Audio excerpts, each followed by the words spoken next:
اعوذ باللہ من الشیطان الرجیم بسم اللہ الرحمن الرحیم وبہ نستعین وهو خیر المعین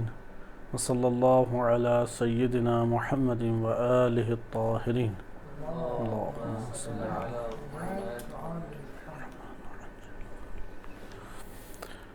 اخلاق اسلامی کے عنوان سے الکافی کی احادیث آپ کی خدمت میں پیش کی جا رہی تھیں، اور اس میں ہم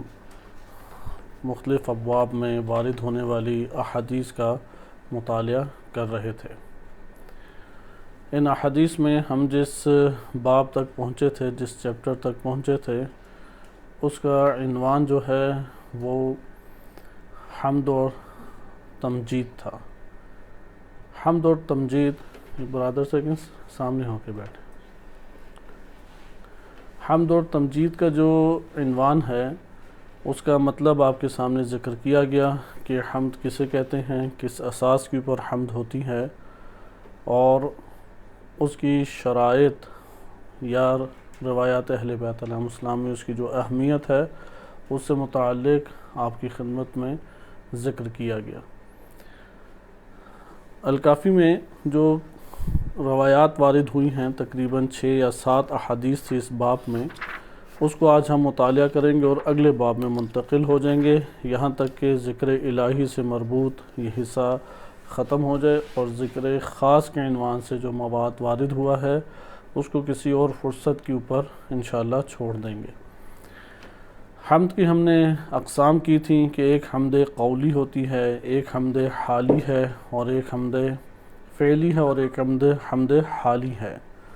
حمد قولی سے مراد انسان کا زبان سے حمد کو ادا کرنا ہے، جیسا کہ اہل بیت علیہ السلام کی احادیث میں وارد ہوا ہے کہ الحمدللہ رب العالمین، یا جیسے آج تذکرہ انشاءاللہ پڑھیں گے کہ حمد و ثنا اللہ تعالیٰ کی بجا لائی جائے، یعنی اس میں بنیادی چیز ہے کہ حمد و ثنا بجا لائے۔ ہر انسان اپنی زبان میں، اپنے کلمات میں اللہ تعالیٰ کی حمد کر سکتا ہے۔ ذکر الہی کرنے کے لیے پابندی نہیں ہے کہ فقط اور فقط وہ کلمات استعمال کریں جو آیات یا روایات میں وارد ہوئے، اگرچہ افضل یہی ہے، لیکن انسان کو اللہ تعالیٰ نے حمد و ثنا کرنے کے لیے آزاد رکھا ہے، اس لیے جو شایانہ شان کلمات اللہ سبحانہ و تعالیٰ کی ہیں اس کو حمد کی صورت میں ہم آشکار کر سکتے ہیں۔ حمد فعلی سے مراد یہ تھا کہ خیر اور برکت کی امور کی طرف آنا اور حرام امور کو ترک کرنا، یہ خود جو عملاً انسان کا خیر و رحمت کے امور کو انجام دینا ہے، حمد فعلی سے تعبیر ہوا۔ اور حمد حالی یہ تھا کہ انسان اپنے قلب و نفس و روح کی اساس کے اوپر اپنے پورے وجود سے اللہ تعالیٰ کی حمد کو بجا لائے۔ اس کو ہم مقام ایک جم بھی کہہ سکتے ہیں کہ انسان جب قلب سے، اپنے وجود سے حمد کو بجا لاتا ہے تو زبان سے اور فعل سے ہر دو کو ساتھ جم کر سکتا ہے۔ لہذا جم کی صورت سب سے افضل صورت ہے کہ انسانی نفس بھی اعتراف کرے اللہ سبحانہ و تعالیٰ کی حمد کا، تمام کمالات کا سرچشمہ اللہ تعالیٰ کو قرار دے، اپنے آپ کو اللہ تعالیٰ کے سامنے فقیر، محتاج اور بے بس، ذلیل، حقیر قرار دے، اور خداوند متعال کے جمال پر نگاہ رکھے۔ جمال الہی در حقیقت کمال الہی پر موقوف ہے، کیونکہ اللہ تعالیٰ کے ہر کمال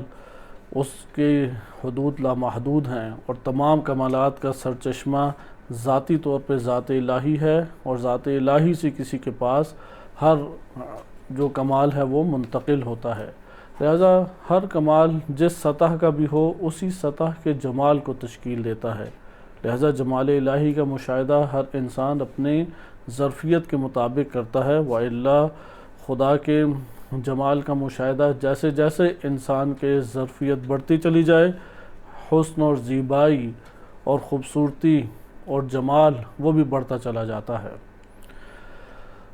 ہم جو ہے کمال اور جمال یہ در حقیقت محبت کی بھی اساس ہیں، کہ ہم روایات آج کے دن زیادہ پڑھیں گے، اور یہ ٹاپک آج کے دن ہمارا انشاءاللہ اختتام پذیر ہو جائے گا، اگرچہ گنجائش بہت طولانی ہے کہ ہم حمد کے اوپر آیات کریمہ و روایات اہل بیت علیہم السلام سے مطالب کو لائیں، جیسے کہ علماء کرام نے مفصل اس کے اوپر گفتگو بھی کی ہے، لیکن ہم اختصار کے ساتھ چلتے ہیں اور روایات سے استفادہ کرتے ہوئے بقیہ ابواب کی طرف منتقل ہوں گے، کیونکہ ابواب کثیر ہیں کہ جن کا علم اور مطالعہ ہماری زندگی کے لیے حیات اور سانس کی حیثیت رکھتا ہے۔ کمال کی اساس اور جمال کی اساس پر محبت ہوتی ہے، کبھی بھی محبت بدون وجہ نہیں ہوتی، اور انسان اپنے وجود میں اس کشش کا احساس کرتا ہے، لہٰذا محبت ہے جو کھینچ کے لاتی ہے انسان کو، ایک مضبوط ربط اور تعلق ہے۔ ایسا نہیں ہے کہ کوئی شخص محبت کرتا ہی نہیں ہے، محبت کا جب مادہ پایا جاتا ہے تو اس کو استعمال انسان کر رہا ہے۔ اب وہ کس کے لیے استعمال کرتا ہے؟ اپنے نفس سے محبت کرتا ہے، اولاد سے محبت کرتا ہے، مال سے محبت کرتا ہے، قبیلے سے محبت کرتا ہے، اپنے سرزمین سے محبت کرتا ہے، اسے اپنے گھر بار سے بڑی محبت ہے۔ یہ وہ محبتیں ہیں کہ محبت چونکہ وہ قوی ترین تعلق ہے انسانی نفس کا کہ جس کو کسی صورت وہ نہ توڑنا چاہتا ہے نہ ٹوٹتی ہے، یعنی چاہے بھی تو نہیں ٹوٹتی مگر یہ کہ محبت ختم ہو۔ محبت کا ربط جو ہے وہ غیر محسوس ہے، غیر مادی ایک ربط ہے، لہذا اس ربط کی بنیاد پہ آثار مادی ہو سکتے ہیں، لیکن یہ خود ربط کیا ہے، یہ تعلق کیا ہے، یہ غیر محسوس تعلق ہے، غیر مادی تعلق ہے۔ اس لیے شہوت اور محبت میں فرق کیا گیا ہے۔ شہوت بھی خود ایک کمال ہے انسان کے لیے بشر کی حیثیت سے، لیکن اگر موازنہ کرے محبت اور شہوت کا، عقل اور شہوت کا، تو یہ بالاتر عنصر ہیں۔ یہ جو شہوت ہے یہ حیوانی تقاضوں کو پورا کرتی ہے، جبکہ محبت انسان کے وجود میں وہ انسانی تقاضوں کو پورا کرنے کا باعث بن سکتی ہے۔ لہٰذا محبت کی اساس بھی یہ کمال اور جمال۔ بالفاظ دیگر ایک دفعہ محبت کی وجہ سے حمد بجا لاتا ہے انسان، جیسا کہ محب اپنے محبوب کی جمال کا جب مشاہدہ کرتا ہے تو بے ساختہ اس کی تعریف کرتا ہے، بے ساختہ اس کی طرف متوجہ ہو جاتا ہے۔ اس لیے عشق اور محبت کے ضمن میں انشاءاللہ یہ موضوع ہمارا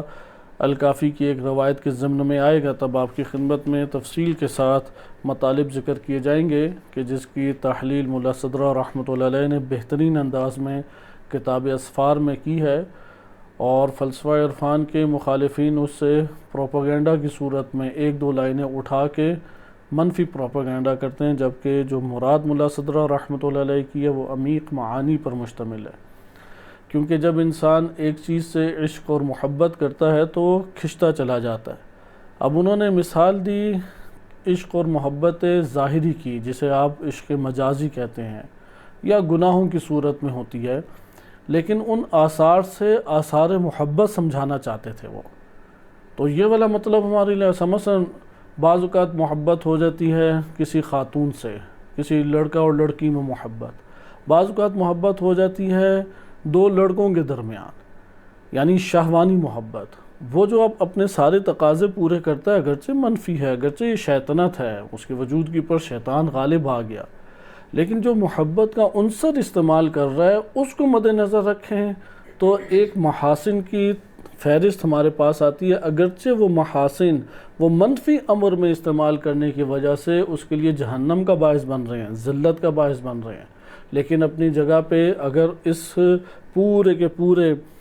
منظر سے کاٹ کے فقط ان محاسن کو دیکھیں تو وہاں پہ آپ ان محاسن کی حمد و ثنا کریں گے، ان محاسن کے آپ ستائش کریں گے، اس کی تعریف کریں گے، لیکن یہاں پہ ضرور کہیں گے کہ افسوس ہے کہ اتنے قیمتی خزانوں کو اس نے کن بدترین چیزوں کے اوپر لوٹا دیا۔ مثال کے طور پہ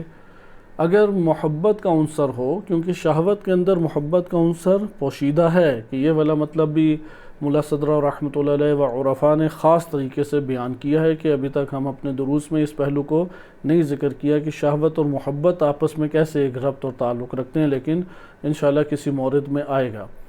لیکن ابھی ہم فی الحال اسے کاٹ کے دیکھیں، کیونکہ پہلے مطلب محبت کا سمجھنا ضروری ہے، پہلے شہوت کا مطلب سمجھنا ضروری ہے، عقل کا مطلب سمجھنا ضروری ہے، اس کے بعد ربط دیں گے، کیونکہ اللہ تعالیٰ نے انسان کو ڈبوں کی صورت میں جدا جدا خلق نہیں کیا ہوا، یہ ساری چیزیں سازگار ہیں۔ مثلا آنکھ جدا طور پہ ملاحظہ کی جا سکتی ہے، لیکن جب آپ اسے جدا طور پہ ملاحظہ کریں گے وہ بھدی لگے گی آپ کو، ضروری ہے کہ اسے پورے چہرے کے ساتھ سازگار کر کے مشاہدہ کریں تو جمال ہے۔ لہٰذا یہ جتنے بھی خصائل ہیں جب موضوع بحث بنایا جاتا ہے تو اس کی معرفت کے لیے موضوع بحث بنایا جاتا ہے، وَإِلَّا اگر آپ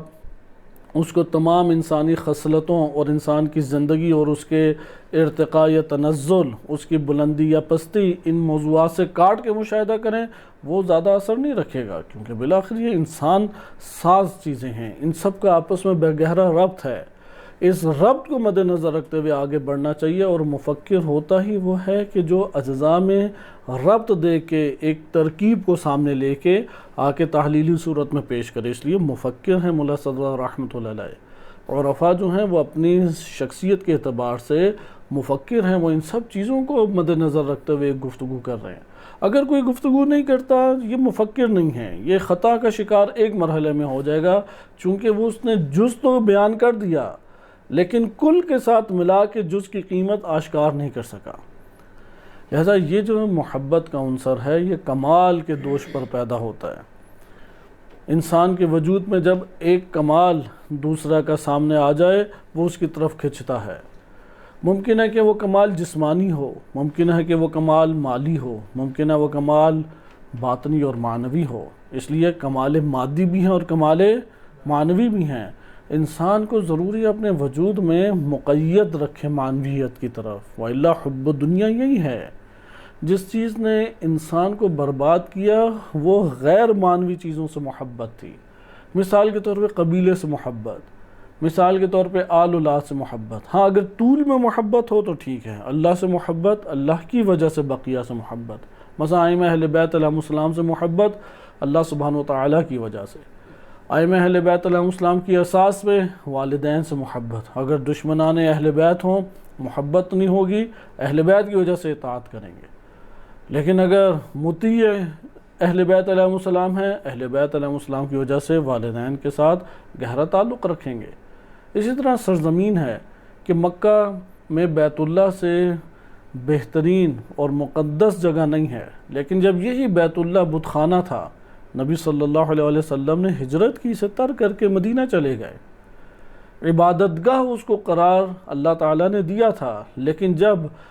مشرکین نے اس کو جائے شرک بنا دیا تو وہاں سے نبی صلی اللہ علیہ وسلم ہجرت کر گئے اور لوٹ کے نہیں آئے دوبارہ مکہ۔ اس دور میں آج کی نسبت تو علاقوں سے اور سرزمین سے بہت گہری وابستگی ہوتی تھی، آج وہ وابستگیاں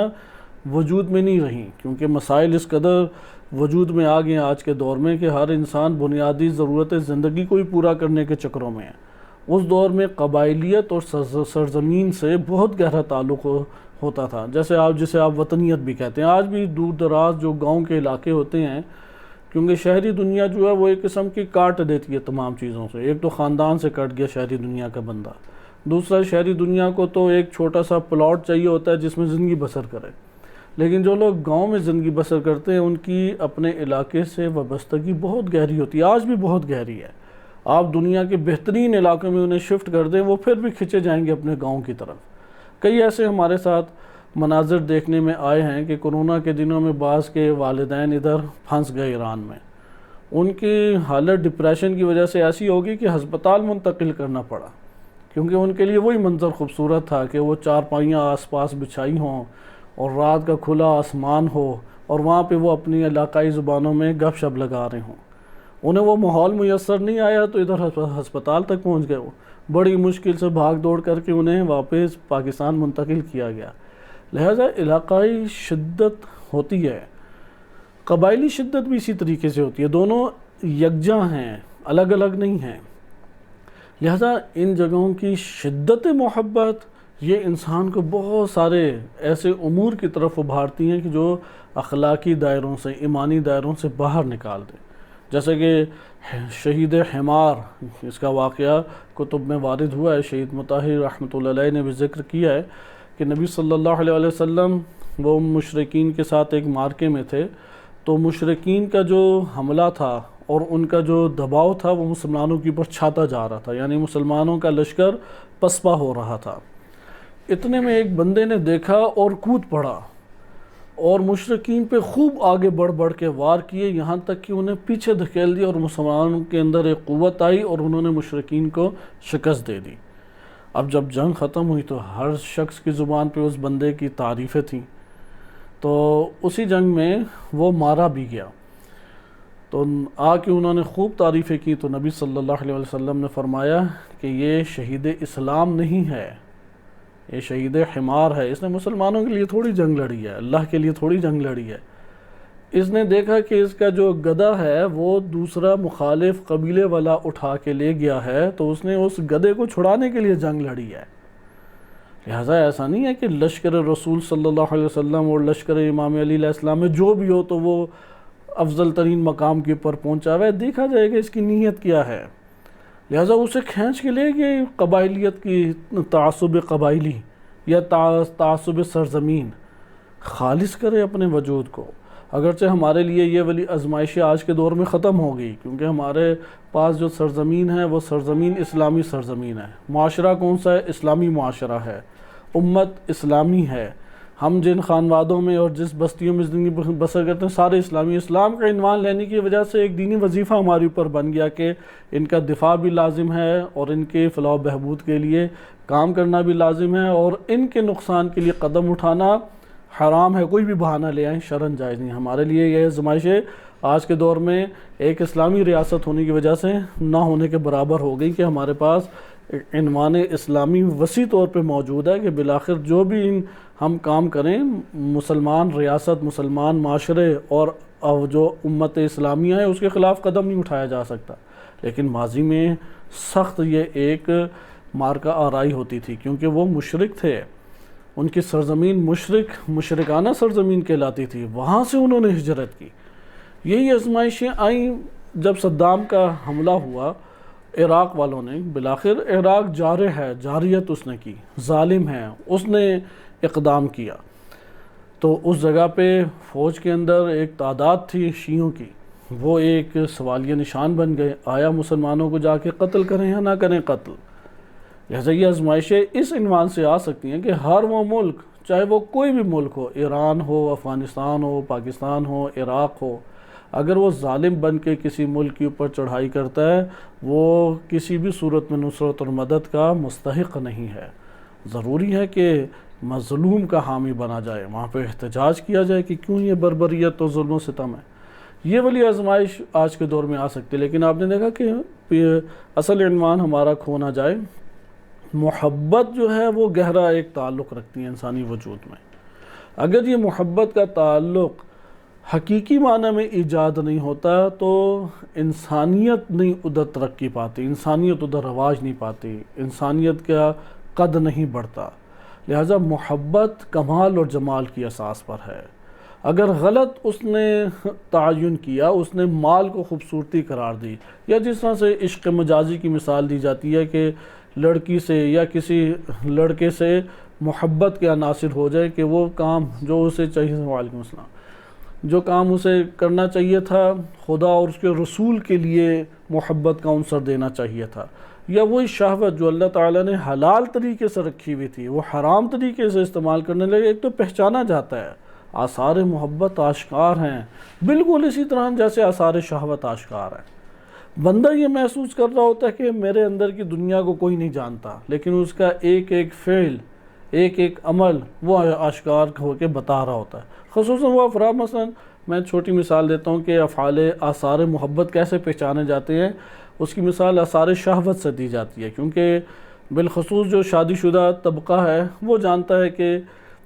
کس طریقے سے آثار شہوت وہ برانگیختہ ہوتے ہیں اور کس طریقے سے ایک بندہ وہ ایک دوسرے کے قریب ہو رہے ہیں، کیونکہ اس کے آثار بہت واضح ہیں، وہ عمل کو انجام دیتے ہیں تو لاشعوری طور پہ انسان آہستہ آہستہ سیکھ جاتا ہے۔ لہذا جب وہ دیکھے کہ ایک فرد ہے بلا وجہ ان ایک دوسرے سے قریب ہو رہے ہیں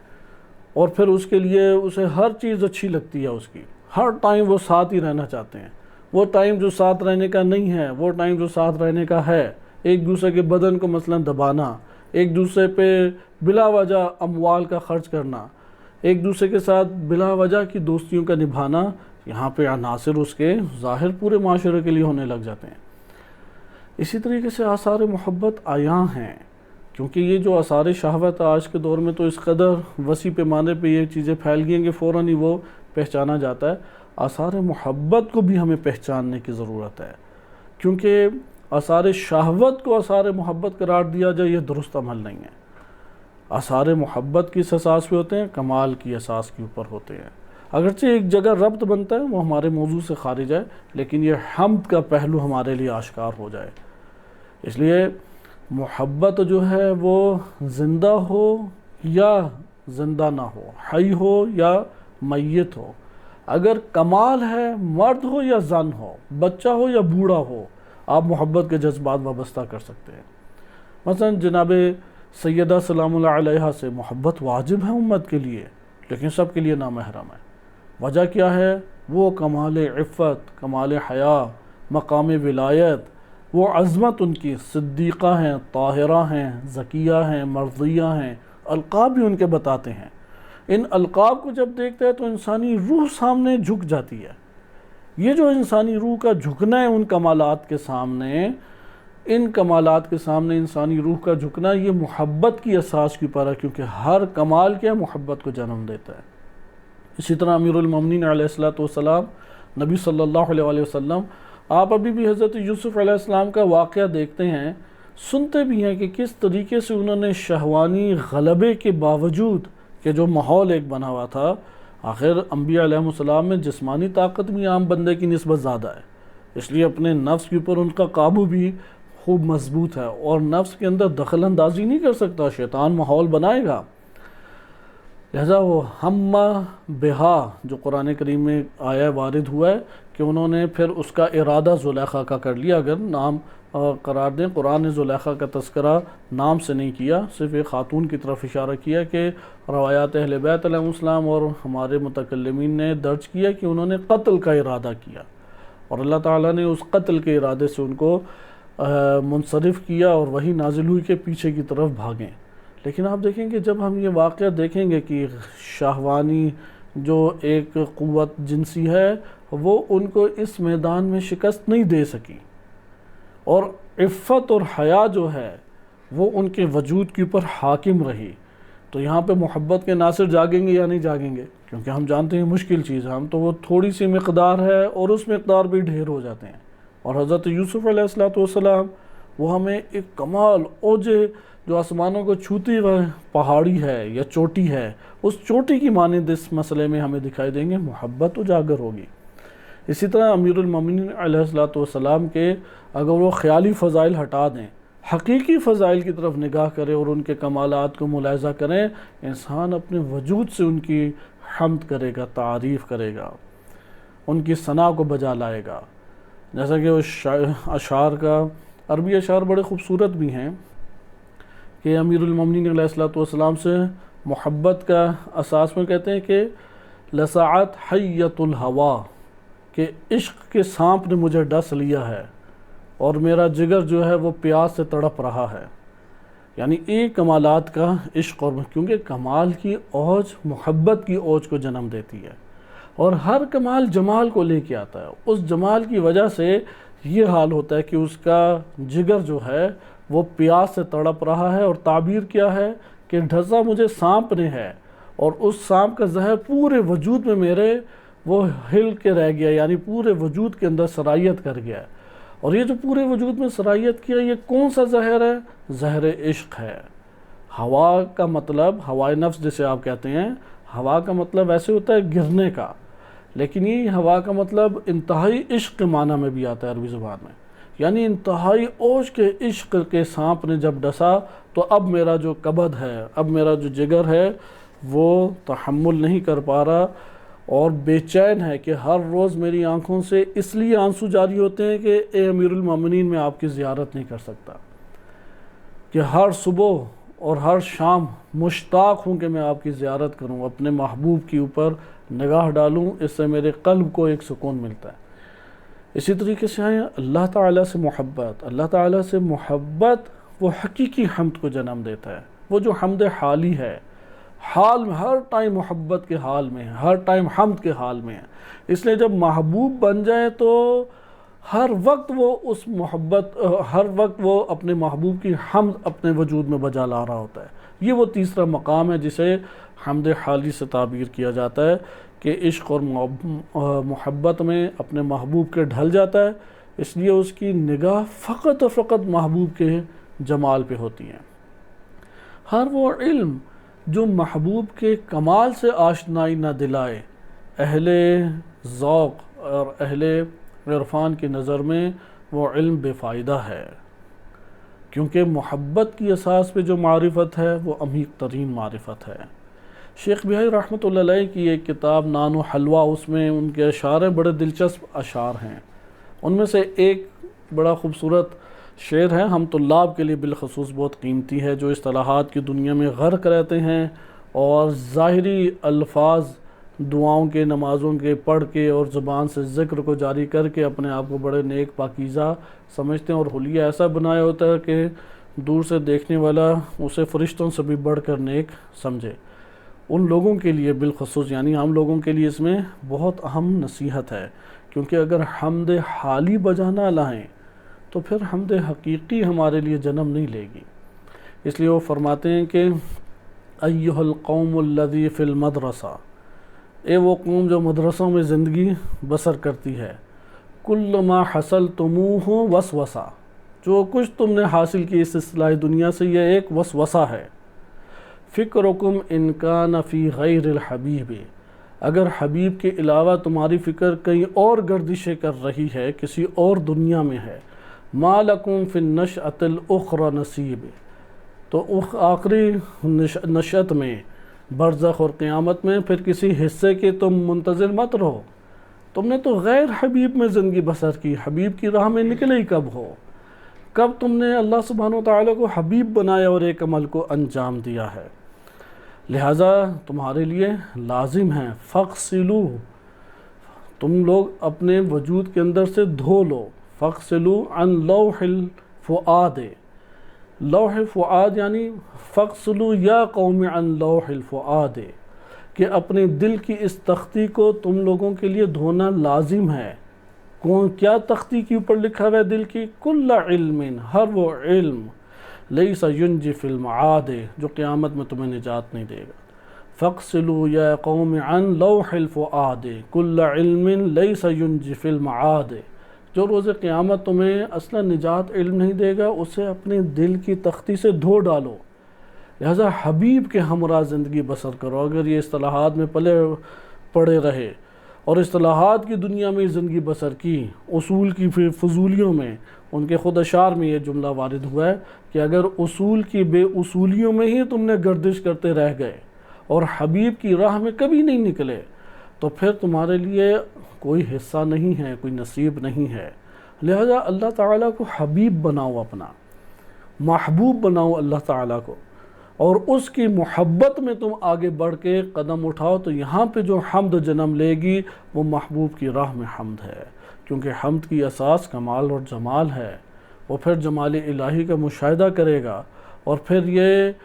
جملے اس کے ہیں، کیونکہ آگے دو بند ہیں، دو مصرے ہیں کہ جو فارسی زبان میں ہیں، کہ اس میں یہی ان کا کہنا ہے کہ اگر ایک مجھے جام کا قطرہ ایسا پلا دیا جائے کہ میں بھی اپنے محبوب کی رخ کے اوپر نگاہ ڈالوں، تو یہ میرے لیے کافی ہر چیز سے بہتر ہے۔ لہٰذا یہاں ہم نے ملاحظہ کیا کہ حمد کی اساس محبت کو جنم دیتی ہے، اس لیے حمد ایک دفعہ بجا لاتے ہیں فقط ثواب کے لیے، ایک دفعہ ہم بجا لاتے ہیں جادو اور جن اور دیگر بھوتوں کو بھگانے کے لیے،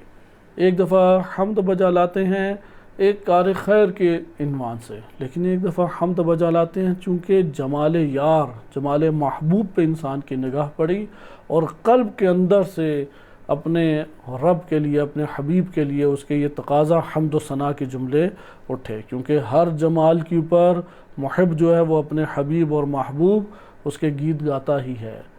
اس کی حمد و ثنا کرتا ہی ہے۔ یہ حمد و ثنا ایک دفعہ قلب سے اجاگر ہونی چاہیے، یہ اگر اجاگر ایک دفعہ ہو یہ حمد حقیقی ہے۔ یہ ہر انسان کے اپنے وجود کا معاملہ ہے، کسی کے سامنے ظاہر کرنے کی ضرورت نہیں ہے۔ اس طور پہ ہمارے پاس محبین کے تجربے بہت ہیں، بعض کتابیں ہیں عرفاء کی جو اول سے آخر اسی موضوع کے اوپر ہیں، کیونکہ بالآخر محبت اصل عنوان ہے عرفان کا۔ تو یہ انشاءاللہ جب محبت کا عنوان آئے گا تو ہم اسے پڑھیں گے۔ آئیں اب ہم چند احادیث پڑھتے ہیں، لیکن یہ ہمیں معلوم ہوا کہ اپنی زندگی میں جمال الہی کی اساس کے اوپر بے ساختہ اپنے نفس اور اپنی روح اور اپنے قلب سے اجاگر ہونے والی حمد کو کبھی ہم اپنے وجود میں سنیں اور اس منظر کو اپنے وجود میں ملاحظہ کریں، یہ سب سے دلکش اور سب سے جاذب اور دلچسپ چیز ہے۔ روایت ہم 4 پڑھ چکے تھے روایات، اور 5ویں روایت دوبارہ میں تکرار کر دیتا ہوں کیونکہ ہم ان روایات کی مزید تشریح میں نہیں جائیں گے اور اگلے باب میں منتقل ہوتے ہیں، اور انشاءاللہ تعالی مناسب تشریح کسی اور مورد میں کریں گے، کیونکہ ان کی تشریح کے لیے ایک مرحلہ ہمارے لیے ضروری ہے، اور وہ مرحلہ اسماء و صفات الہی ہے کہ جو ہمارے توحید کے مباحث میں انشاءاللہ آئے گا۔ جب وہ گزر جائے اور وہ ایک سرمایہ ہمارے پاس ایک حد تک آ جائے اسماء و صفات کا، تو پھر ہم دوبارہ حمد اور تسبیح اور تحلیل و تکبیر ان کلمات کی طرف لوٹیں گے۔ ابھی ذکر الہی کے عنوان سے اسے ملاحظہ کریں، کیونکہ جو محبوب ہے، اگر اس محبوب کی محبت اور عشق حقیقی پیدا ہو تو یہ دائمی طور پہ ذکر میں ہے۔ محب جو ہے وہ اپنے حبیب کے دائمی ذکر کو مشاہدہ کرتا ہے اپنے وجود میں، وہ سو بھی جائے تو اس کا نفس اپنے حبیب کے ذکر میں مشغول ہے۔ لہذا ذکر الہی کا یہ عنوان آپ کے سامنے آیا۔ ذکر الہی کے ایک ثواب کی حد تک ہے جو ابھی ہم مطالعہ کر رہے ہیں، اور اسی میں ایک اور الکافی سے موضوع آپ کی خدمت میں پیش کیا جا سکتا ہے، لیکن یہ بھی ہم مؤخر کریں گے، کسی اور مورد میں پڑھیں گے، کہ مختلف امور کے لیے اللہ کا ذکر، مثلا رزق میں برکت کے لیے، ہم و غم اور حزن کو بھگانے کے لیے، حافظے کو مضبوط کرنے کے لیے، جان کے بچاؤ کے لیے، اسی طریقے سے دشمن کی نگاہوں سے بچنے کے لیے۔ اس کے اثرات بہت گہرے ہیں۔ دشمن کی نگاہوں سے بچنے کے لیے ذکر ایسا ہے کہ اس کے جو تجربے ہیں، یعنی مجرب ترین یہ آیات و روایات ہیں کہ جس کو اختیار کر کے بڑے بڑے کارنامے ہیں جو اس دنیا میں ہر دور میں انجام دیے گئے ہیں، مومنین کے البتہ درمیان۔ تو یہ ہمارے پاس ایک کیٹیگری آتی ہے، لیکن اس کو فی الحال ابھی ہم ترک کریں گے۔ الکافی میں عنوان کے ساتھ یہ اذکار موجود ہیں، آپ خود بھی رجوع کر سکتے ہیں۔ آئیں حدیث نمبر 5 کو ملاحظہ کریں۔ حدیث نمبر 5 میں امام صادق علیہ السلام فرماتے من قال 4 مرات، جس نے 4 مرتبہ یہ کہا، اذا اصبح، جب صبح کی، الحمدللہ رب العالمین، 4 مرتبہ صبح کی، فقد ادى شکر یومہ، اس دن کا اس نے شکر ادا کر دیا۔ ومن قالها اذا امسى، اور جب شام ہوئی تو اس نے 4 مرتبہ کہا الحمدللہ رب العالمین، فقد ادى شکر لیلتہ، تو اس نے اپنی رات کا بھی شکر ادا کر دیا۔ حتیٰ کہ اگر اس نیت سے آپ کریں تو بہت خوب، بہترین ہے کہ صبح اور شام اس عمل کو دہرایا جائے، اور امام صادق علیہ السلام کی احادیث بھی اس کے اوپر ہیں۔ لیکن اگر بالفرض توجہ نہ رہے، انسان فراموش کر دیتا ہے یہ موارد، نوافل کو حد اقل پڑھیں تو الحمد کا تکرار ہو جاتا ہے۔ مثلا مغربی شام میں 2 مرتبہ ہو گیا، یا اگر آپ نے قنوت میں یا الحمدللہ تشہد میں کہا، ایک نماز بھی اس کے لیے 4 دفعہ ادائیگی ہو جاتی، نوافل پڑھیں حتماً ہو جاتی ہے۔ لہذا خدا کریم نے اس عنوان سے انسان کے لیے بہت وسیع یہ خزانے رکھے ہیں اور فرصتیں رکھی ہیں۔ انسان غافل ہوتا ہے، لیکن جو نیکی جنم دے رہا ہے، اگر برنامہ دین کے مطابق چلے، اس کا جو شیڈیول ہے، ٹائم ٹیبل ہے، وہ دین کے مطابق چلے، یعنی نوافل کو نہ ترک کریں، یعنی وہ مستحبات کو ترک نہ کریں، تو خود بخود یہ ساری چیزیں انجام پاتی چلی جا رہی ہیں۔ اگلی روایت دیکھیں کہ یہ روایت امام صادق علیہ السلام سے ہے اور بہت خوبصورت روایت ہے۔ امام صادق علیہ السلام فرماتے ہیں کل دعاء، ہر دعا، لا یکون قبلہ تحمید، کہ اس دعا سے پہلے حمد اللہ کی نہ ہو، فہو ابتر، تو وہ دعا کیا ہے؟ ابتر ہے، یعنی دعا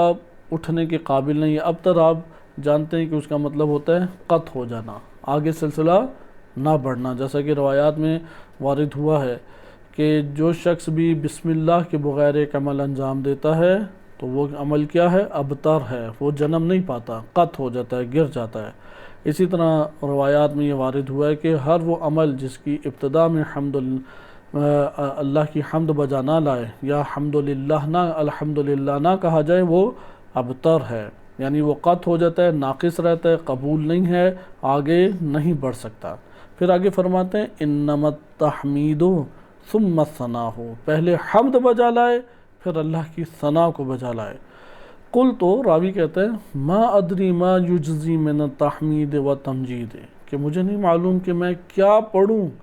اللہ کی تحمید و تمجید میں کہ یہ میرے لیے کفایت کرے۔ تو امام صادق علیہ السلام نے فرمایا کہ تم یہ کلمات کہو، اللہم انت الاول فلیس قبلک شیء، بار الہ تو اول ہے، ہر شے سے اول ہے، پہلے ہے، اور تجھ سے پہلے کوئی شے نہیں ہے، وانت الآخر فلیس بعدک شیء،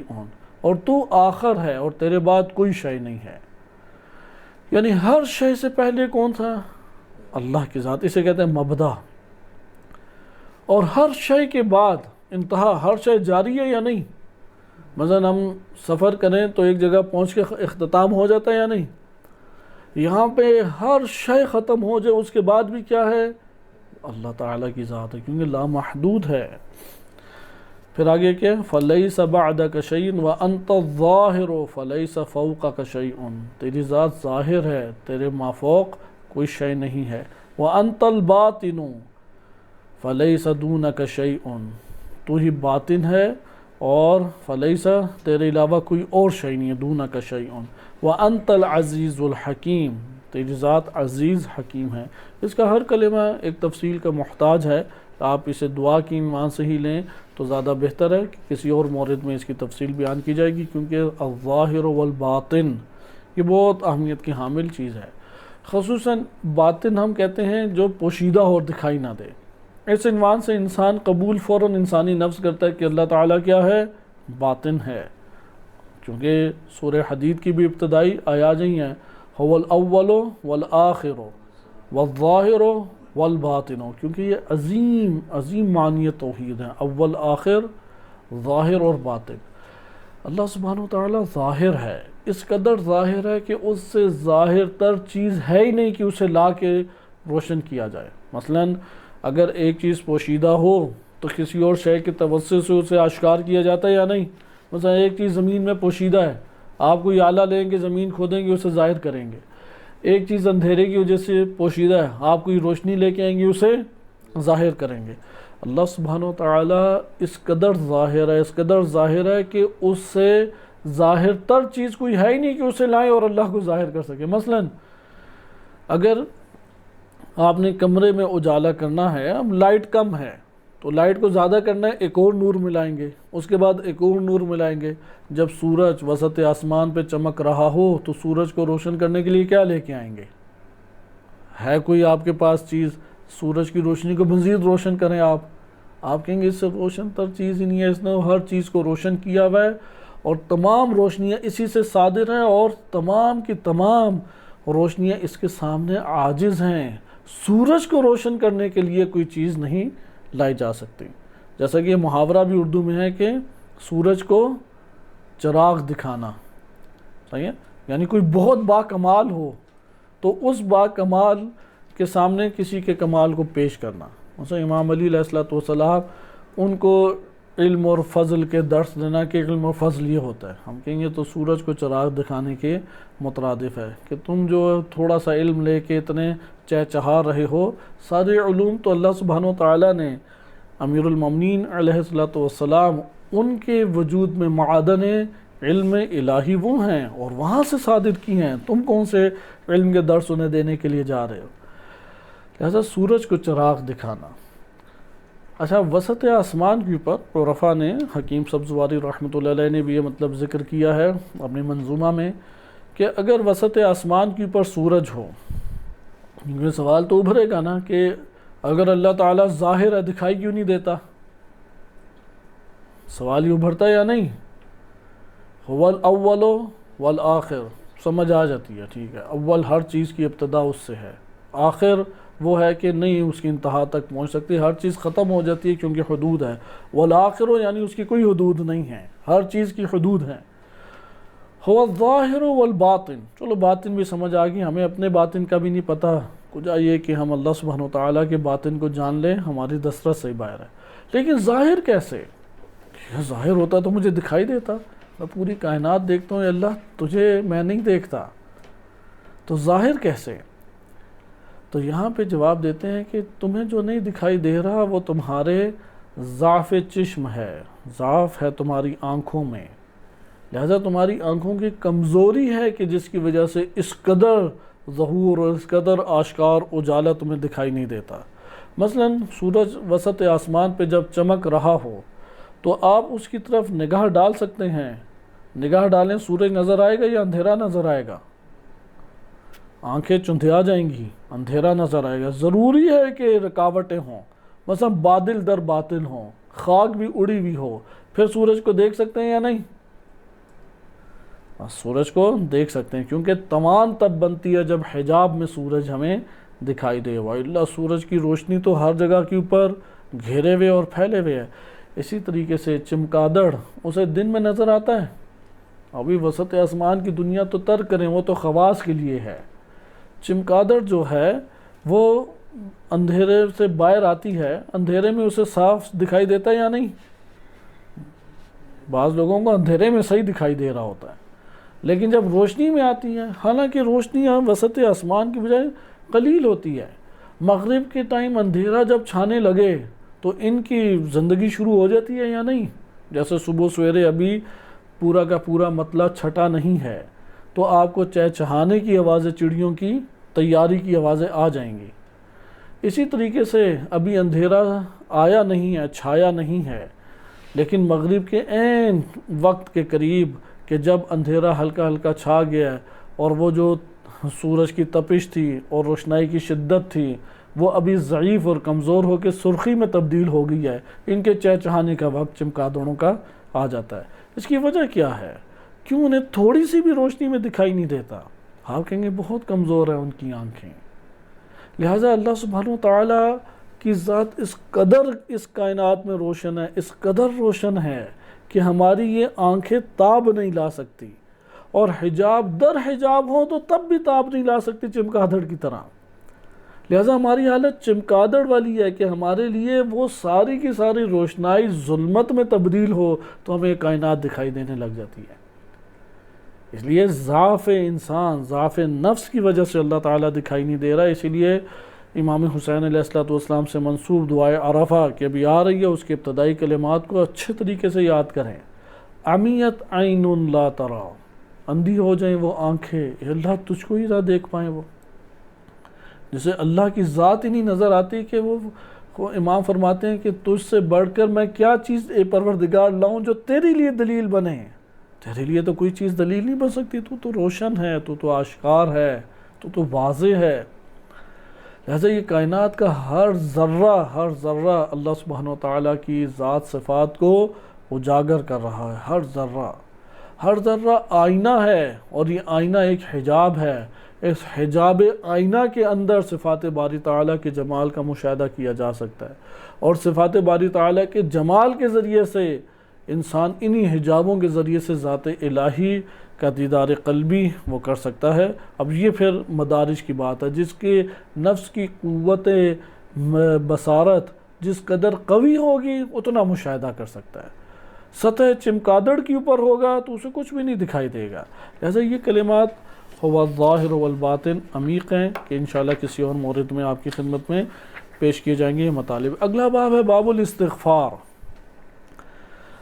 باب الاستغفار کو ہم بعد میں پڑھتے ہیں، اس سے پہلے کیونکہ اس میں بھی ایک ہی مطلب ذکر کیا جائے گا، کیونکہ قرآن کریم کا تفصیلی موضوع ہے استغفار اور توبہ۔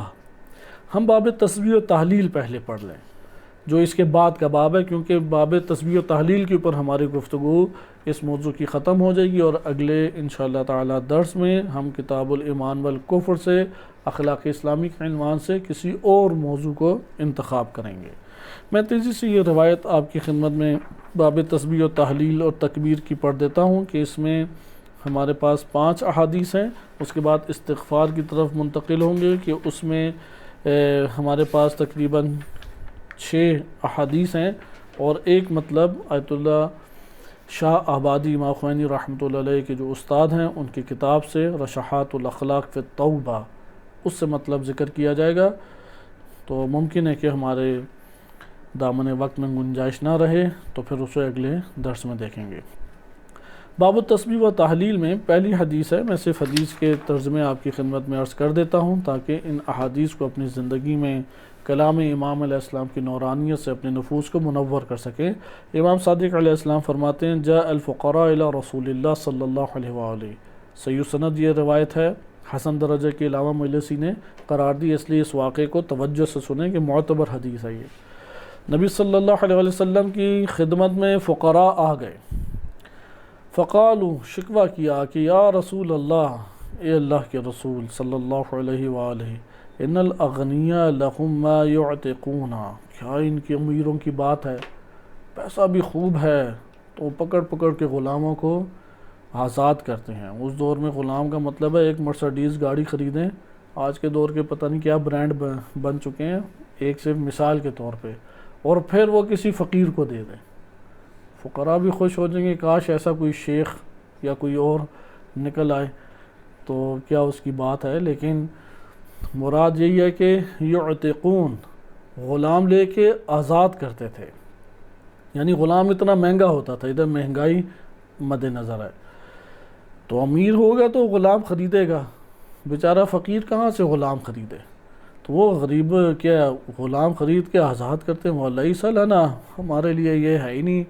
توفیق، وَلَهُمْ مَا يَحُجُّونَ، وہ تو حج کرتے رہتے ہیں، ہمارے لیے اپنے کیا یہ گھوڑے گدھے کو کیسے کھلائیں، یعنی آج کے دور میں ہم یہ گاڑیوں کے پیٹرول کے خرچے کیسے پورے کریں، ہمارے پاس تو اپنے پیٹرول کے پیسے نہیں ہیں، تو یہ لوگ تو حج کرتے رہتے ہیں، وَلَيْسَ لَنَا، ہم حج کر ہی نہیں سکتے، اتنی بڑی سعادت ہے، اتنا اس کا ثواب اور اجر وارد ہوا ہے۔ وَلَهُمْ مَا يَتَصَدَّقُونَ، صدقہ اللہ کی راہ میں دیتے رہتے ہیں، یعنی اللہ کی خوشی کے لیے مال تقسیم کرتے رہتے ہیں۔ مثلا میرے پاس گھر ہے، چلو کسی فقیر کو بھی گھر عنایت کر دیں، میرے پاس گاڑی ہے، ٹھیک ہے میری سطح کی نہیں لیکن قریب قریب کوئی عنایت کر دیں، میں بھی اچھی غذا کھاتا ہوں، اسے بھی غذا اچھی کھلاؤں، مسجد بن رہی ہے اس کو کچھ خرچ دے دیا، دین کی اللہ کی خاطر دیتے ہیں، جیسا کہ سورہ دہر میں سورۃ الانسان جسے کہتے ہیں اس میں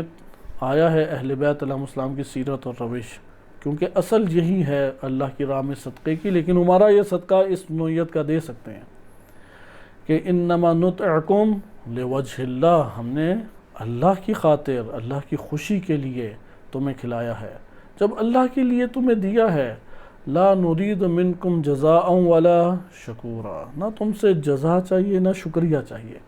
بس یہ تمہاری مہربانی، ہمارا ہدیہ قبول کر لیا، تم نے نہ قبول کیا ہوتا تو اجر کہاں پہ تھا۔ تو یہ بھی خدا نے کچھ کو فقیر بنایا کچھ کو غنی بنایا، تو فقیر کو باعزت طریقے سے منتقل کیا جائے، اور پھر یہ تقاضا وجود میں غنی رکھے، لا نرید منکم جزاء ولا شکورا، نہ شکریہ چاہیے نہ تم سے کوئی جزا چاہیے، کوئی اس کے بدلے نہیں چاہیے۔ لیکن اس فقیر کے لیے کیا قرآن کی آیت نازل ہوئی، حل جزاء الاحسان الا الاحسان، ایسا نہیں ہے کہ جا کے چار تانے دو اور اس کی نیکی کو بھی کچھ بڑا نہ سمجھو اور آ کے کہو کہ تم نے اللہ کے لیے کیا تھا تو ہم میرے لیے تھوڑی کیا ہے، نہیں، تیرے لیے ضروری ہے کہ احسان کا بدلہ نیکی سے دے، اگر نہیں تم اس کو یہ چیزیں دے سکتے تو خوش اخلاقی سے تو اس سے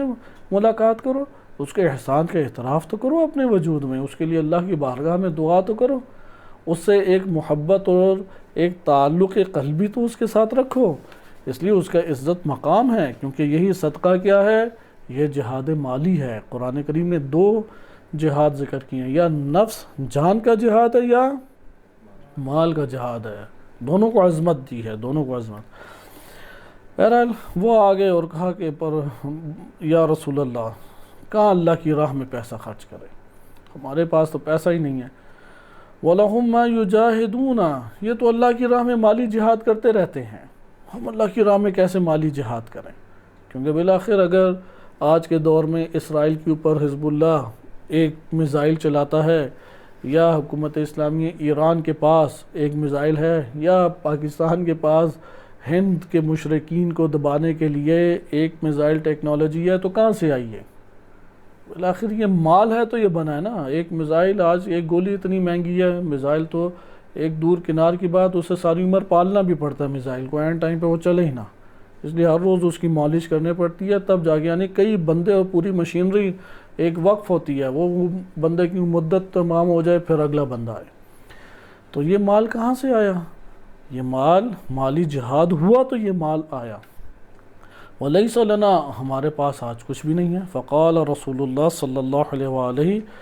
نبی صلی اللہ علیہ وسلم نے حل بیان فرمایا کہ مت پریشان ہو، ایک میں تمہیں نسخہ دیتا ہوں، یہ سارے کے سارا اجر و ثواب تمہیں بھی مل جائے گا. من کبر عز وجل 100 مرہ، جس نے اللہ عز وجل کی تکبیر بلند کی، اللہ اکبر 100 مرتبہ کہا، کان افضل من عتق 100 رقبۃ، 100 غلاموں کو آزاد کرانے سے زیادہ ثواب ہے اس کا اگر 100 مرتبہ اللہ اکبر کہا. ومن سبح اللہ 100 مرۃ کان افضل من سیاق 100 بدنۃ، اور اگر کسی شخص نے اللہ سبحانہ و تعالیٰ کی تسبیح بجا لے، سبحان اللہ 100 مرتبہ کہا، تو یہ حج میں 100 قربانی کے بکرے ذبح کرنے سے زیادہ افضل عمل ہے. ومن حمد اللہ 100 مرۃ، جس نے 100 مرتبہ الحمدللہ کہا، کان افضل من حملان 100 فرس فی سبیل اللہ بسرجها ولجمها ورکبها، کہ جس نے 100 مرتبہ الحمدللہ کہا، اس کا ثواب ان 100 گھوڑوں سے اللہ کی راہ میں دینے سے افضل ہے. آج کے دور میں 100 ٹینک کر لیں آپ، صحیح ہے، اس دور میں ٹینک والا کام یہ کرتے تھے. 100 ٹینک دینے سے زیادہ افضل ہے ایسے ٹینک جس کی سیٹیں بھی ہیں، جس کے اوپر بندے بھی سوار ہوتے ہیں، یعنی وہ گھوڑے جن کے لگامیں بھی ہیں، ان کے اوپر بیٹھنے کے پالان بھی ہیں، اور ان کے اوپر سوار ہونے والے افراد بھی ہیں. ومن قال لا الہ الا اللہ 100 مرہ، جس نے 100 مرتبہ لا الہ الا اللہ کہا، کان افضل الناس عملا ذلک اليوم الا من زاد، تو اس روز جتنے لوگوں نے عمل انجام دیا اس سے زیادہ اس کا اجر و ثواب ہے، افضل ہے، مگر یہ کہ پھر جو زیادہ اس کو جتنا آگے کہے اتنا زیادہ ثواب. بڑے خوش واپس چلے گئے، انجام دینے لگ گئے، راضی ہو گئے. نبی صلی اللہ علیہ وسلم نے جو نسخہ دیا، بلغ ذلک الاغنیاء، بات لیک ہو گئی اور امیروں تک یہ بات پہنچ گئی. ہو جاتے ہیں نا، سنبھال کے نہیں پائے، ایک کو چپکے سے بتایا، دوسرے کو چپکے سے بتایا، کہا کہ امیروں کو نہ پتہ لگے، یہ فقیروں کے لیے نسخہ ہے تاکہ یہ ساری افضل چیزیں پتہ لگیں. تو امیروں کو کانوں کان خبر ہو گئی، فصنعوہ، انہوں نے بھی انجام دینا شروع ہو گیا. تو فعاد الفقراء، فقراء بھاگے الی النبی صلی اللہ علیہ وآلہ، حضرت صلی اللہ علیہ وسلم کی خدمت میں، اور کہنے لگے یا رسول اللہ، شکوہ کیا، قد بلغ الاغنیاء ما قلت، آپ نے جو فرمایا تو امیروں کو بھی پہنچ گئی خبر، اور انہوں نے بھی یہ کرنا، فصنعوہ، انہوں نے بھی یہ کرنا شروع کر دیا، اب ہم کیا کریں؟ تب نبی صلی اللہ علیہ وسلم نے فرمایا، ذالک فضل اللہ یؤتیہ من یشاء، سورہ جمعہ کی آیت ہے، یہ اللہ کا فضل ہے جس کو پھر اللہ عنایت کر دے. اب کہاں سے اور کوئی نسخے لے کے آئیں؟ لہذا یہ فضل الہی کا عمرہ شکار ہیں. اگر وہ عمرہ مال اور جان سے یہ کام اور خدمت انجام دیتے ہیں اور یہ ذکر بھی پڑھتے ہیں، پھر ان کا رتبہ تو آگے ہی آگے ہے، اور یہ اللہ کا فضل ان کی پر وارد ہوا ہے، طاری ہوا ہے. دنیا کی اس رنگینیوں سے انہوں نے اپنے قلب کو آزاد کیا ان عمرا نے، اور اللہ سبحانہ و تعالیٰ کی بارگاہ میں اپنے آپ کو حاضر کر کے یہ سعادت بھی حاصل کی. اگلی حدیث تیزی سے دیکھیں کہ امام باقری، امام صادق علیہ السلام میں سے یہ ایک سے روایت منقول ہے، اور یہ بھی علامہ مجلسی رحمۃ اللہ علیہ فرماتے ہیں میری نظر میں صحیح ہے یہ روایت، معتبر ہے روایت. فرماتے ہیں فضیل بن یسار رضی اللہ عنہ نے نقل کی ہے، سمعتہ، کہتے ہیں میں نے خود یہ سنا امام صادق علیہ السلام سے، یقول، وہ فرما رہے تھے، اکثر من التحلیل والتکبیر، کثرت سے لا الہ الا اللہ و اللہ اکبر کہا کرو، کثرت سے، کوئی عدد نہیں معین، کثرت سے کہو لا الہ الا اللہ. لا الہ الا اللہ واحد ایک ذکر ہے جس میں ہونٹ بھی نہیں ہلتے، کر کے آپ دیکھ لیں تجربہ، کیونکہ وہ صرف زبان سے ہے، اس لیے ایسا پوشیدہ عمل ہے کسی کی اس کے خبر میں نہیں آتا، فقط اللہ کی ذات جانتی ہے اور عبد جانتا ہے، اور بہت آسانی سے انجام پا لینے والا ہے. بقیہ جتنے بھی ہیں اس میں کوئی بقیہ اعضاء حرکت میں آتے ہیں، یہ واحد ہے کہ صرف زبان حرکت میں آتی ہے. اس لیے مرتے ہوئے بھی اسی کا تذکرہ ہے، یہ حد عقل لا الہ الا اللہ تو کہہ کے جاؤ، اس میں صرف زبان کی حرکت اور قریب حرکت ہے مخرج کے، دور نہیں ہے، خود بخود یہ ادا ہوتا ہے۔ لام جو ہے وہ آپ کو ارادتاً نہیں لگانا پڑتا، اس لیے لام ان کلمات میں سے ہے جو دنیا کا ہر فرد ادا کر لیتا ہے، کسی بھی زبان میں لام کو ادا کرنا مشکل نہیں ہے۔ مثلا ڑا، آپ ایرانیوں سے کہیں گے ڑا نکالو، وہ بیچارہ پسینے آ جائیں گے لیکن ڑا نہیں لفظ نکل سکے گا۔ اسی طرح بلتی زبان کے بعض کلمات ہیں وہ ایسے حلق سے گھما کے نکالتے ہیں کہ کبھی بھی انسان صحیح طرح ادا نہیں کر سکتا، جیسے عربی میں ضاد ہے، عرب کہتے ہیں کہ تم یہ صحیح ادا نہیں کر سکتے، اس لیے جو تم نے سعی اور مشقت کی بس وہی ادا کرو۔ لیکن لا الہ الا اللہ، اس کی عظمت دیکھیں، اس لیے امام صادق علیہ السلام فرماتے ہیں کثرت سے تکبیر و تحلیل کہو، کثرت سے۔ فَإِنَّهُ لَيْسَ شَيْءٌ أَحَبَّ إِلَّا اللَّهِ عَزَّ وَجَلَّ مِن تحلیل و تکبیر، کہ اللہ کو تحلیل اور تکبیر سے افضل ترین کوئی اور ذکر محبوب نہیں ہے۔ سب سے محبوب ترین ذکر اللہ سبحانہ وتعالیٰ کو کون سا ہے؟ تحلیل و تکبیر۔ تیسری روایت دیکھیں، امام امیر المومنین علیہ السلام سے یہ روایت موجود ہے، امام علی علیہ السلام فرماتے ہیں التسبیح نفس المیزان، جب اعمال کے میزان رکھے جائیں گے تو نصف میزان کی بات تسبیح، آپ نے صرف ایک دفعہ کہا سبحان اللہ، لیکن اللہ کی خاطر، نہ کسی کو دکھانے کے لیے، صرف اللہ کی خاطر، لوجہ اللہ انجام دیا، نصف المیزان ہے، نصف میزان کے اوپر ترازو میں آ جائے۔ والحمدللہ، جب الحمدللہ کہا جائے یملأ المیزان، پورا ہی وہ میزان بھر گیا، اب وہ پورا کا پورا نیچے بیٹھ گیا اب طرف۔ واللہ اکبر یملأ ما بین السماء والارض، اگر اللہ اکبر کہتے ہیں تو یہ آسمان اور زمین سے آسمان تک تمام جگہ کو پر کر دیتی ہے۔ چوتھی روایت دیکھیں، امام باقر علیہ السلام سے یہ روایت ہے اور صحیح سند روایت ہے، علامہ مجلسی رحمۃ اللہ علیہ نے اسے صحیح قرار دیا۔ صحیح معتبر ایک جامع لفظ ہے، صحیح کا ہونا مطلب ہے کہ راوی بھی سارے کے سارے کیا ہیں؟ شیعہ ہیں، عادل ہیں اور شیعہ ہیں۔ روایت کی کلمات ہیں، امام باقر علیہ السلام فرماتے ہیں مر رسول اللہ صلی اللہ علیہ وسلم برجل، ادھر آپ نبی صلی اللہ علیہ وسلم و ائمہ اہل بیت علیہم السلام کی تبلیغ کا طریقہ دیکھیں، کیونکہ عامت الناس ہیں، ان کو جا کے اصطلاحات کی دنیا میں یا لمبے چوڑی مثالیں دے کے آپ سمجھائیں گے تو ان کو سمجھ نہیں آئے گا۔ اور پھر افراد کے ساتھ ان کا تعلق دیکھیں کس طریقے سے تعلق ہے، ایک پروقار تعلق، لیکن تعلق اس طرح کے ان کے ذہنیت کو مد نظر رکھتے ہوئے گفتگو، اور گفتگو بھی ایسی کہ ایسی تشویق اور شوق اور رغبت اس کے نفس میں جنم لے کہ عمل کی طرف آ جائے، بہت بڑی بات ہے۔ اس لیے تمام احادیث جو عمیق ہیں وہ عمیق افراد تھے، وہ راوی سے پتہ لگ جاتا ہے کہ یہ راوی کس سطح کا ہے۔ اور جو اس نوعیت کی حدیث جیسے میں آپ کو بیان کروں اور صحیح سند بھی روایت ہے، اس سے معلوم ہوتا ہے کہ عوام الناس میں ان روایات کو زیادہ سے زیادہ بیان کریں، یہ عام اور خاص، خواص کے لیے بھی تشویق کا باعث ہے، عام کے لیے بھی جو عامت الناس ہیں۔ آئیں اسے دیکھیں روایت کو تیزی سے۔ نبی صلی اللہ علیہ وسلم گزرے برجل، ایک شخص کے پاس سے، یعنی گزر رہے تھے تو یغرس غرسا فی حائط لہ، تو اس کا ایک باغ سا تھا، اس میں وہ بو رہا تھا، پودے بو رہا تھا۔ حضرت صلی اللہ علیہ وسلم نے دیکھا دور سے کہ اپنے اس زمین کے اوپر کام کر اور پودے بو رہا ہے، فوقف لہ، تو کھڑے ہو گئے، کھڑا ہو کے دیکھا تو وہ بھی بھاگم بھاگ آیا یا احتراماً نبی صلی اللہ علیہ وسلم کی خدمت میں آ گیا۔ تو حضرت صلی اللہ علیہ وسلم نے فرمایا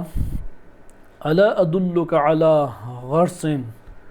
اثبت اصلا واسرع ایناعا واطیب ثمرا وابقى، 4-5 صفات ذکر کی، کیا میں تمہیں نہ بتاؤں ایسے اس طریقے سے تم اگاؤ اس پودوں کو کہ ان کی جڑ ہمیشہ قائم رہے، اکھڑ ہی نہ پائے، پہلی صفت، اور تیزی سے پھل، پکا ہوا پھل تیزی سے اس کے پر پھل پک جائے یا آئے، وَأَطْيَبَ ثَمَرًا، اور پاکیزہ ترین اس کے اوپر پھل لگے، اور وہ باقی بھی رہے، پھل ختم ہی نہ ہو، قائم دائم رہے۔ کیا بہترین نسخہ ہوگا؟ آج کی بھی ایگریکلچر اور زراعت جو ہے وہ ماری پھرے گی کہ ایسا کہاں سے آ سکتا ہے۔ یعنی پہلی اس کی صفت کیا ہے کہ مضبوط جڑیں۔ دوسری صفت کیا ہے؟ تیزی سے پھل پک جاتا ہے، اسرع ایناعا۔ تیسری صفت کیا ہے؟ بڑا میٹھا اور لذیذ پھل ہے، اطیب ثمرا۔ چوتھی صفت کیا ہے؟ باقی رہنے والا ہے، ختم ہی نہیں ہوتا، خزاں آ جائے تب بھی ہے، بہار آ جائے تب بھی ہے، تمام موسموں میں موجود ہے۔ قال بلا فدلنی یا رسول اللہ صلی اللہ علیہ وآلہ، اے اللہ کے رسول مجھے بتائیں، جلد رہنمائی فرمائیں۔ فقال، حضرت صلی اللہ علیہ وآلہ وسلم نے فرمایا، اذا اصبحت و امسیت، جب تم صبح کرے یا شام کریں، صبح شام،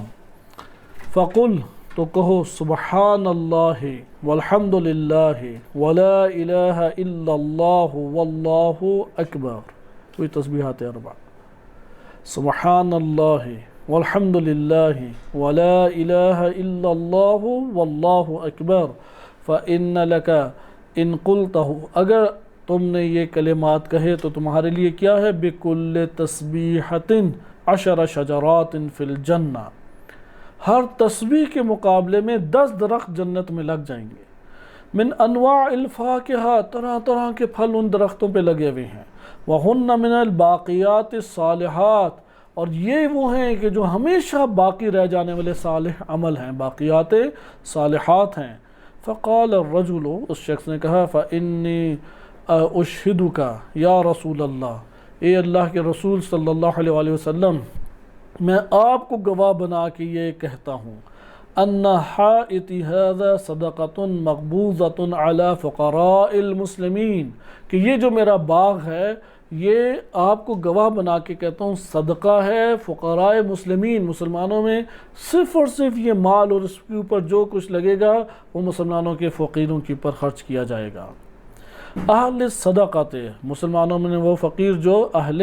صدقہ ہے۔ فانزل اللہ عز وجل آیات من القرآن،